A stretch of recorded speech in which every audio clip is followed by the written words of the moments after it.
Line void line అనే function తీసుకుంటా. So దీని లోపల printf అనేది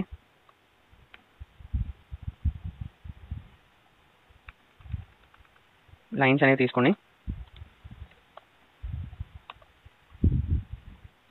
నెక్స్ట్ వాయిడ్ మెయిన్. సో అంటే మెయిన్ స్విచ్ అంటే కోడ్ అనేది ఇక్కడ నుంచి స్టార్ట్ అవుతుందని అర్థం. Flower bases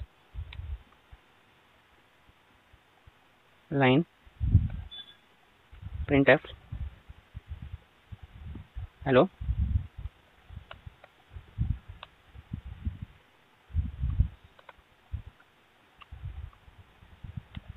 welcome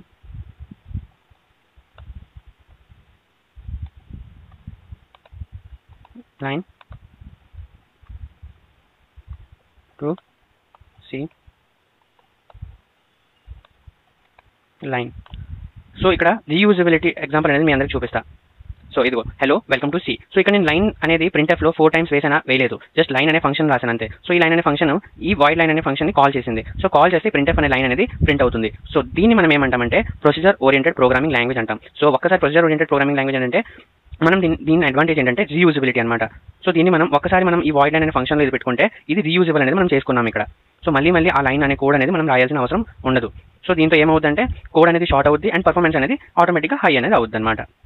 I create line 1 time and use many times. So pops is a reusability. అర్థమైందా? సో అందుకే మనం పాప్స్ని రీయూజబిలిటీ అంటాం. How many programs are there? ఎన్ని ప్రోగ్రామ్స్ అనేవి ఉన్నాయి దీంట్లో? 2 programs. 2 programs అనేవి ఎలా ఉన్నాయంటే నేను ఆల్రెడీ మీకు చెప్పా, పేర్ ఆఫ్ బ్రేసెస్ మధ్యలో ఈ పేర్ ఆఫ్ బ్రేసెస్లో ఒక ప్రోగ్రామ్ అనేది ఉంది, ఈ పేర్ ఆఫ్ బ్రేసెస్లో ఇంకో పేర్ ఆఫ్ ప్రోగ్రామ్ అనేది ఉంది. So one is line program అనేది ఉంది and another is main program. So 2 program అనేది ఉంది. సో 2 programs అనేవి ఒకే కోడ్లో ఉంటే దాన్నే మనం ఏమంటామంటే so it is called procedure oriented programming language, programming structure. So దాన్నే మనం ఏమంటామంటే పాప్స్ అని అంటాం.